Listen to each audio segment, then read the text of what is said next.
Orioles' efforts on Sunday evening were so tremendous that I had to tweet that I don't think I've ever seen Rick Dempsey that happy. Now, I know at some point he won the World Series. He was a part of that. He's been a happy man. But, nothing short of another parade here will make Rick Dempsey any happier than the Orioles come from behind victory at AT&T Park, Pac Bell, whatever the hell they're calling it, with the big soda bottle out in left field. Alan McCallum has frequented baseball in San Francisco, as have I. You know how cool it is to watch baseball out there, but it's a whole lot cooler when our orange team is better than our orange team. Our Oriole historian and baseball insider, Alan McCallum, back to talk about a win that was, Alan, I've been knowing you 2 decades. I can't remember an August win that was as delicious as the comeback win was on Sunday. And I have a feeling a lot of the Orioles fan base just went nighty-night, went away, because it was pretty easy to flip the Olympics for 60 minutes or something on, right? There were certainly, down 7-1 on a Sunday in the afternoon. You're thinking about other things you can be doing, trying to escape the heat. There are certainly other things that have your attention, so it wouldn't surprise me if a lot of people turned away. There was a game, I'm pretty sure it was 2012, where they played Seattle late in the season. If it wasn't August, it was early in September. Was that the all-night game you're talking about? That was the all-night game. Yeah, that was legend. Like, I had guys tweeting me from New Zealand and Australia, which I thought was pretty cool. That was an all-time. Dude, I made coffee that night, and I made it all the way to 5 in the morning with that one. And Adam Jones, hits a home run to get them going and get them the win. He'd done that in the game against the Red Sox earlier in that season when Chris Davis pitched. So, he certainly has been the author of some dramatic dramatic victories for the Orioles in this resurgence since 2012. There was a moment when you thought maybe he would help bring them forward in the 8th inning, and he popped out. But, look, we've talked a lot the last few weeks about how close this race can end up being in the East. It looks like both all the Blue Jays, Orioles, and Red Sox have a chance to get to the postseason. That's certainly not determined yet. But whoever wins the division may ultimately be determined by games like this. And if the Orioles end up winning the division, there are certainly 2 victories that you can look at that both happened on the West Coast to say, that might have been what got them there. And one would have been the Matt Wieters home run in the 9th inning against the Angels. But I guess that was late May, early June. I guess it was June. And then this one on Sunday against the Giants with Jonathan Scope hitting a dramatic 3-run homer. On what looked, it certainly wasn't the road trip we would have hoped for. I'm not saying it wasn't the road trip I expected, but it certainly wasn't the one you would have hoped for, given they're playing the White Sox, which aren't particularly good, and the Oakland A's, who are having a horrible season, and the Giants, who've had the worst record in baseball since the All-Star break, despite how good they are, despite what kind of pitching they have. But we talked about it. This was the exact kind of sort of reverse trip you might imagine having the Orioles go on at this time. These were not good ballparks, meaning Oakland and San Francisco, for them to play in, the kind of ballparks that they have struggled in at times. And certainly the Giants are a team that can rise up and beat anybody at any moment. You mean the ones on the 55-degree nights where the fly balls don't fly out anymore, right? Big ballparks where, the Camden specials at the 364 or over the right field wall are caught before you even get to the warning track in those ballparks. In Oakland, with the spectacular amount of foul territory, this is a team that doesn't have great at-bats. If they hit a lot of fly balls. And at Camden Yards, it works because they fly out. But when you have big gaps, this club doesn't really hit those so much. They're trying to hit fly balls to get them out, and we've watched those balls get caught at the wall in Kansas City, in Seattle, in Oakland, in San Francisco. So you're going against the West Coast, where you don't see those pitchers as much. You don't see those teams as much. They're not as familiar with them, and ballparks that really aren't conducive to the way this lineup is set up. You need hitters who are patient, who hit line drives into the gaps, who have good at-bats, and that's not really this club. So, it wasn't surprising that they were going to struggle. It was disappointing, but not surprising. But to have them in a trip like this rescue a 4-6 to a 5-5, and keep themselves still tied in the loss column with the Blue Jays, even if they're percentage points essentially behind, it was certainly a better fate than the alternative, particularly coming home on Tuesday to play the Red Sox to battle essentially for what continues to be a hotly contested race for the division lead. It really is alarming when you see the best team in the Giants, and we'll see the Nationals again, I guess in a week and a half, and if they're worth their salt, they'll wind up seeing the Cubs at the end of October, right? But, you see the Giants, and you look at their stats, and you look at the way they're built, and the way National League teams, in general, the way the National League teams are built, it's really night and day, man. It's so weird. The team leader in home runs belt with 14, a couple of guys with 12 and 11. Dude, the Orioles have 6 guys with more than that, and driving in the runs. Just the way the game's constructed and the way the National League is so much constructed around starting pitching and defense to some degree, which the Orioles have some component of that. But it's the belt the ball thing out that the Blue Jays, and we're going to see the Red Sox next couple days, that this is what they do in the American League. So, look, people look at the San Francisco Giants, a team that's won the World Series 3 times in the last 7 years. Well, they're due again to win this year. I know. I didn't read the Farmer's Almanac or whatever, but right. I'm assuming it's an even year. Right, and some of those teams have been on paper offensively unspectacular, but they were much like the Kansas City Royals, teams that battle at bats, foul pitches off, wait for pitchers to make mistakes, take walks, hit line drives. And in the postseason, when you're facing the best, often, if not always, the best pitching staff and their top 3 starters and their top 4 guys in the bullpen, which are usually pretty good to begin with, and everybody else is sort of waiting for those games where they might lose by 3 or 4 runs or up by 5 or 6, it changes how the game is played. Also, the days off in between for travel and series changes. I mean, it changes baseball. So when you can battle through bats and are adept at fouling pitches off, you're adept at hitting the ball to the right side and hitting a sacrifice fly because you're going to be playing in close games. You're going to win. You know how to win the close games. You do little things. You look at the teams that have won the World Series in the last 5 to 10 years, and largely those clubs are capable of performing those kinds of acts. The Orioles are not built like that, which is why I've said to you it's hard to conceive of this team, which I always believed had the possibility of being good in the regular season. It's hard to conceive of them winning the World Series because they're not built like that.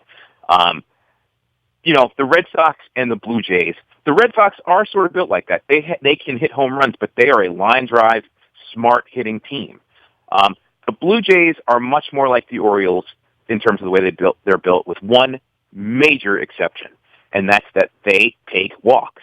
They force pitchers to go deep into to count, and they're more than willing to take walks, which often has the home runs they hit flying out be 2 or 3 run home runs as opposed to the number of solo or maybe 2-run shots the Orioles hit. Fortunately, that didn't happen in terms of scope on Sunday with the big 3-run homer. But I mean, you're often talking about with the Blue Jays guys. I mean, Bautista, Encarnacion, and the like. I mean, these guys know how to take walks. Josh Donaldson won an MVP doing those kinds of things, and that gives them a decided advantage in terms of how their offense works. This is the thing that when the Orioles get hot and they're in, let's say 3 or 4 guys are hitting on all cylinders, they're as formidable and as damaging as anybody in the game in terms of hitting home runs in terms of scoring runs. And we talked about it the first 6 weeks of the season. They were being more patient. You did see Trumbo taking a little more walks and hitting the ball the other way. Chris Davis, even when he wasn't hitting well, took a ton of walks, and he's still doing it, but certainly not at the clip he was. Well, just putting Adam Jones in the leadoff spot changed his disposition to some degree. Yeah, of course it did. I mean, and he went through a stretch where he struggled, but he's certainly been more consistent and more patient. As patient as Adam Jones can be, let's put it that way. I would agree with that.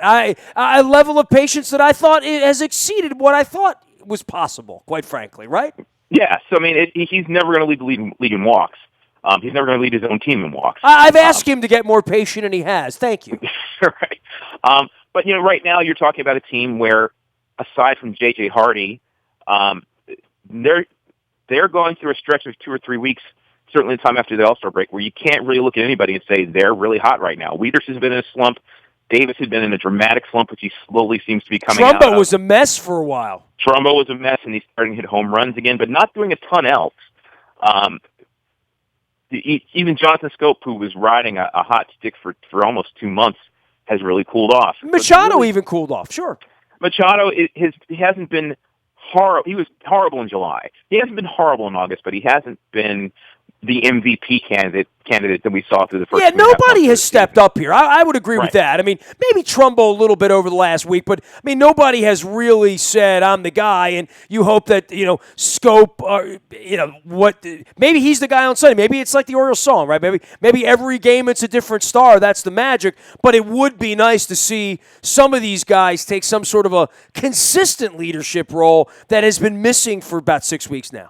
And that's absolutely, I totally agree, and it's certainly been a testament to Tillman and certainly Dylan Bundy. Well, all the pitching. I mean, pitching's been better than we thought it could be, quite frankly, right?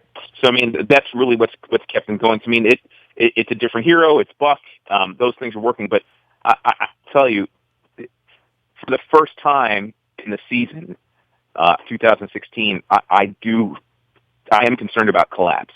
And frankly, it's just simply that you look at how Wade Miley continues to pitch, and you never really know about Gallardo and Gausman. 6 walks over the weekend. I think Gausman is a little bit.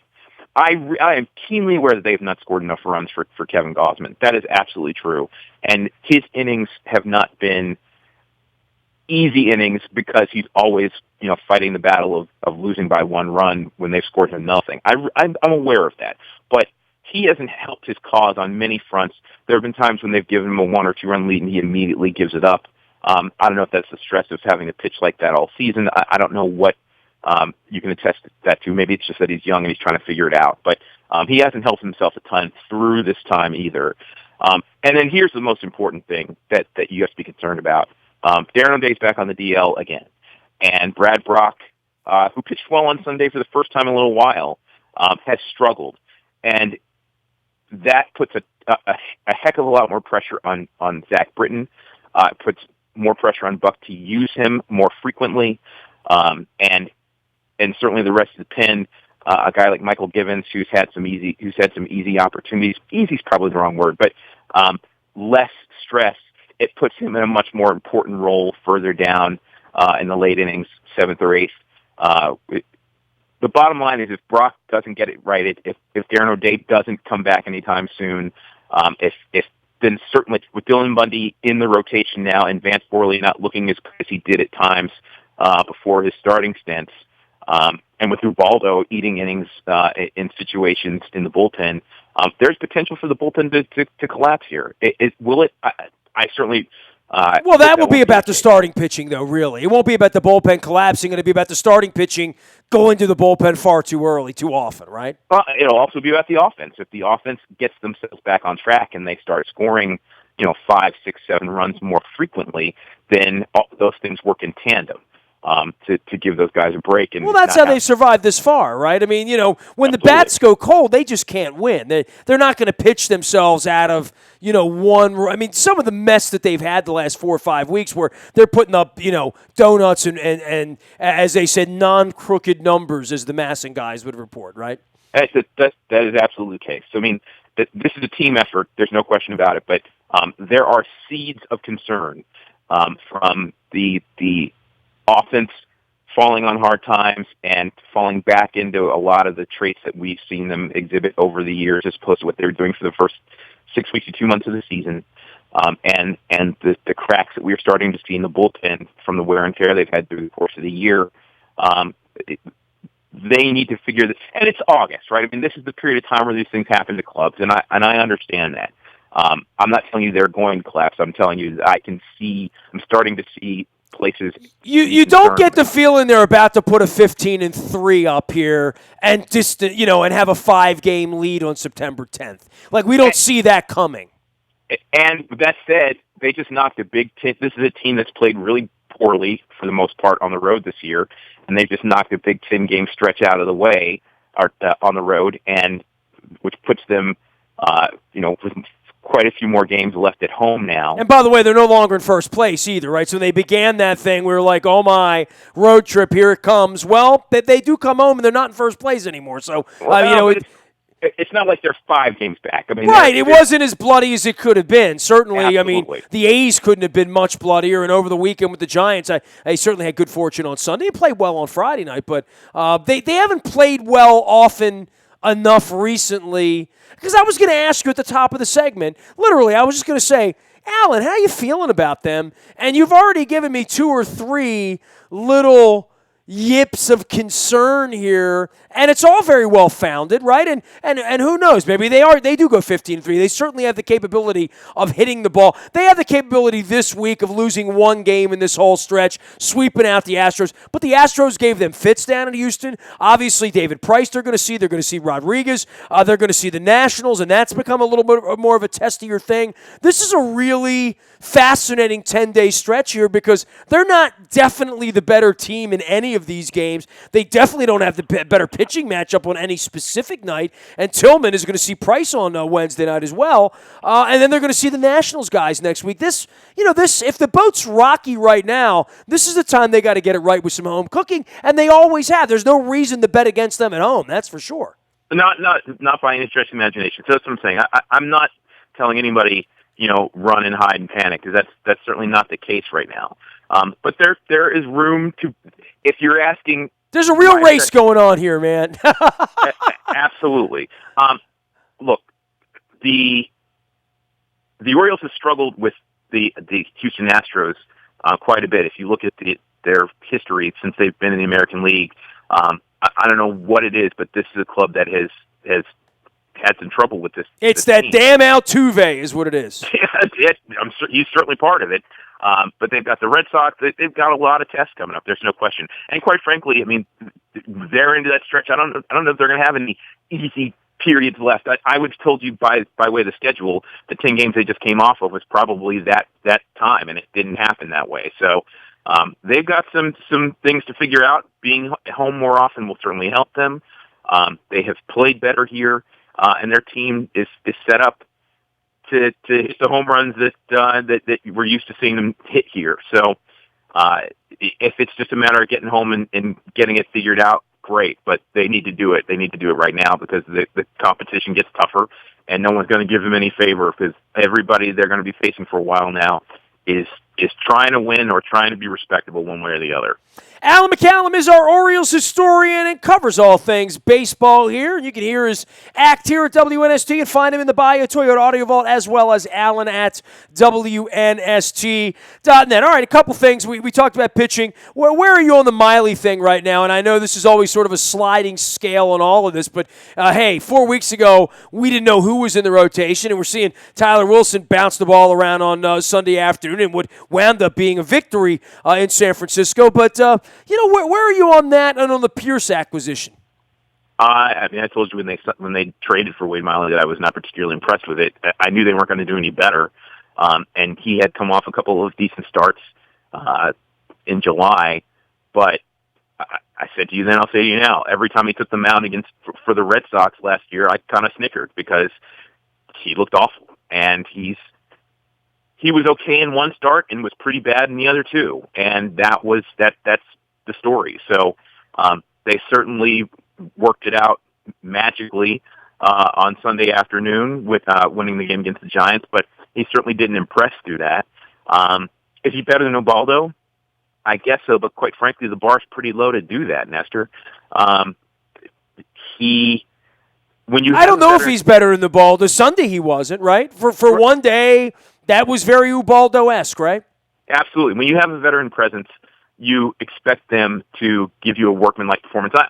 No one expects Wade Miley, given what he's done over the last few years, to run off a stretch of 7 innings with an ERA of 2.45 for 6 weeks. I mean, nobody expects that. What we talked about when they acquired him was, give the team 5 or 6 innings with 3 to 4 runs given up. Either a quality start or just under a quality start, and I think people would be satisfied with that. But they got into a situation where they let the score get away from them, and obviously Tyler Wilson came in and didn't help. And Tyler Wilson early in the season had looked pretty good coming out in that role out of the bullpen, and he's been up and down as well. So, look, I mean, they need more from Wade Miley from that period. They need more from their starters than that. Gallardo has been up and down since he's been back, but I would say he's done enough to sort of keep them in the game in his starts most of the time. And we certainly have seen that from Tillman and Bundy, and Gosman, for the most part, I would say, has kept them in games, even if he hasn't lived up to exactly what you would have liked to have seen from him at this point. So, the Miley spot in the rotation is important, as are all of them, but you just can't be in a situation where you're on by 6 or 7 runs by the 4th or 5th inning. If you're going to do that, for the love of God, you might as well just put Ubaldo back in, because at least, every few times he's going to be okay. I mean, if you're doing that, throwing out a lefty to the kinds of offenses that the Blue Jays and the Red Sox are going to show up with, you might as well write it off before you get into the second inning, because they're going to beat up on a guy that can't hold you around 3 or 4 runs through 5 or 6. Alan McCallum joining us here. The Red Sox in town, and they're their own story, right? And we'll talk about them, and I know we talked a little about the Astros, but for the Red Sox right now, it feels like they're just dormant, right? Like at some point they're going to come like a bear out of a cave. I don't know if they can hit the ball any better. The pitching's always the box of chocolates for them. And for the Orioles, these weird short series to see Rodriguez and Price, I consider that a benefit, right? I mean, the way Price is pitched, I mean, I'd rather see these two than maybe any of the rest of them. Yeah, I mean, certainly missing Wright's a good thing for them. Not only does he look like a win when he takes the mound, but he's the kind of guy that might miss a couple days. David Price has certainly not scared anybody through the course of this season. As lefties go and they struggle against them, these are the two I'd just assume say I'd rather have them face them right now than anybody else. I don't know that the Red Sox have not scared me like they're going to run away with this thing through the whole season because of their pitching issues. Their offense is as good as anybody's. As I've said to you many times, I would like to see the Orioles have a team offensively set up much more like that. But I'm not afraid of them as an observer. And quite frankly, the Orioles matched up really well with them over the last few years, no matter who they've had out there. The team that you have to worry about, because the Orioles do not always play well against them, is the Blue Jays. So are the Red Sox capable of taking 2 away from the Orioles in a short series at Camden Yards? Of course they are. But I certainly would take my chances going up against them, whether it's David Price taking one of those games or not. Anything you want to say on Prince Fielder? I want to give you an opportunity. Maybe we try to recap some of the things that happened over the last week here. Certainly for the Rangers, they look pretty comfortable to be playing in October. This is much like we saw with Albert Bell here, a guy kind of struck down in the middle of his career, and he was on the pace of Hall of Very Good for sure, right? Yeah, look, certainly we've seen a lot of change in the game in the last week. Prince Fielder, Alex Rodriguez, playing his last game at least as a Yankee. For the Rangers, I mean, I don't know if they knew his career was going to be over, but they certainly had to have concerns. I'm sure they knew his season was over. That's why acquiring Carlos Beltran played so well for them. In terms of Prince Fielder, look, I watched his father play, and Cecil was sort of a moody guy, but certainly made an impact both in terms of stature and the prolific home runs on the field when he came back from Japan. I remember distinctly watching SportsCenter, 15, 20 years ago, and seeing a teenage Prince Fielder, maybe 13 or 14, hitting balls out of Tiger Stadium on SportsCenter for BP. I mean, so to see him come up a few years later and be the kind of hitter, kind of impact player that he was kind of fun to see, where he came from. Everything I know about him was that he was a good guy, a good teammate. It's so interesting. Mo Vaughn and Prince Fielder, guys that play every day despite their size for the first 5 or 6 years of their career, and then break down physically pretty dramatically, shortening what looked like careers that were on pace. I think that talks about sort of body structure, body type, what plays best when you're trying to keep yourself ready and straight every day for Major League Baseball. I know it's not football, and the way you get destroyed at once a week. I know it's not basketball going up and down on the hardwood floors every couple of days, but the grind of baseball is unique and intense in its own right. Playing in the heat, playing in the temperature, and being ready to play every day for 7 months, and say what you want, that takes its toll. What's hard to see is watching someone. Look, he's made plenty of money. He's never going to want for that. But to know that something that drove him, the life he knew, something that he cared for, is taken away from him on terms that were not his own. I think if you can't relate to what it is to be, a superstar athlete or having millions of dollars, I think we can all relate to that. Wanting to finish aspects of career or life on your own terms, and when opportunity doesn't allow for that to happen, how difficult a struggle that can be. I certainly feel for the guy. He certainly wasn't one of my favorite players or anything, but I respect him. I respect the emotion that he put out, and I know that what I know of him is that his teammates enjoyed him. But the last full season in Detroit, apparently there were some emotional and family things that might have played a part. But other than that, I never heard a bad word about Prince Fielder. So I certainly wish him and his family well. And Alex Rodriguez, again, talking about not going out on his own terms, I certainly think that he plays a part of that in that more than Prince Fielder in how his legacy will be written. Yeah, what a story that is, right? I mean, we saw this sort of half-hearted sort of beauty tour for him over the weekend, and Yankees fans bleeding out for him, and Girardi disrespecting him openly. The organization clearly doesn't like him, never's liked him, went to war with him, but he got him to the playoffs last year. It's really... That's been as much of an epic struggle as any player in any organization that there will ever be over that kind of money, right? No question. Look, there is room to speculate about Barry Bonds and Roger Clemens, and let's say players like Sammy Sosa, where they deny it. We all sort of know, but there is, the proof is sketchy. Alex, and so there'll be debate for them in a different fashion. Alex got caught way too many times in cheating, and what he did to keep from being cheated, from getting caught, but getting caught anyway. And quite frankly, into the level where it's a little sketchy when you hear about what he might have done from a danger standpoint in terms of threatening people to keep from getting caught, and still getting caught regardless. I mean, his story is very different from a lot of the other players from this past era, and how tarnished he actually is. Man, is there anyone whose legacy is more directly tarnished than Alex Rodriguez's by steroids, by infamy? I can't think of one. So, Rafael Palmeiro, because he was the first, and Mark McGwire because he admitted it. But there's no one else is really like Alex. I think the debate will go on. I've already started hearing it. His numbers are amongst the greatest.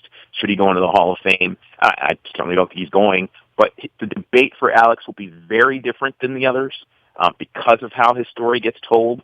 And I will say this, for a player who should be as reviled and jeered as Alex certainly could be and is in certain places. When he came back last season, he finally carried himself in as humble a way as he possibly could, and he's carried that through the season. The Yankees did not make it as attractive for him as they could have going out in this last week, but he did seem to carry himself well maybe for the first time in the latter part of his career. The last year and a half he's done that. So at least you would like to think that as a man, as a person who is in the public spotlight, as a person who's representing his family and his two daughters who he's spoken about a lot, and for a person who knew his career was coming to an end, who's winding down, and wanted to put whatever positive spin on his epitaph as he could, he's done as well with that in the last year and a half as he could. So I give him credit for that, but not. Yeah, I never thought he'd walk back on the field 2 years ago. So, this is all sort of borrowed time. And, I'm pretty sure he'll play in Miami next year, right? Now, that's the word, right? That there's certainly speculation. I don't know if he is. He's going to play at the minimum because his numbers this year were, except against the Orioles, were pretty godly awful. So I certainly I will tell you that I hope for everyone to find their way and to make the most of their lives, be it athlete, public citizen, or what have you. And while I certainly have opinions about Alex Rodriguez and what I think his legacy should be in the game of baseball, I certainly hope that he has matured and learned and will pass on the lessons of his troubled career to future generations. Hold me up to the light. His story won't be in Cooperstown anytime soon. I know that much. Hold me up to the light, see what happened to me before you make the decisions on how you conduct yourself, both on and off the field in the game of baseball. Well, there you have it. Alan, always great to check in with you. We'll see if we can get the Orioles back into first place here in the homestand. I know what you're saying. Get off the ledge. Don't be too nervous. Things are going to be okay, at least for a little while. Certainly room to be concerned, but there's a lot of baseball left to play. And we've seen this team pull off these kinds of miracles over the last few years. There's no reason to think that they can't right now. They've certainly put themselves in as strong a position as you could ask for, given all they've had to deal with over this course of the season. And we'll see where they go. But, there's a lot of baseball left to play, and they're still very, very much in it. Fun times ahead. The Orioles are home, Red Sox, and the Astros. You can reach Allen at WNST.net. You can find me in the Bahia Toyota Audio Vault 24 hours a day from anywhere in the world on your mobile device by downloading the TuneIn radio app. We come in crystal clear, no static at all, just like Steely Dan.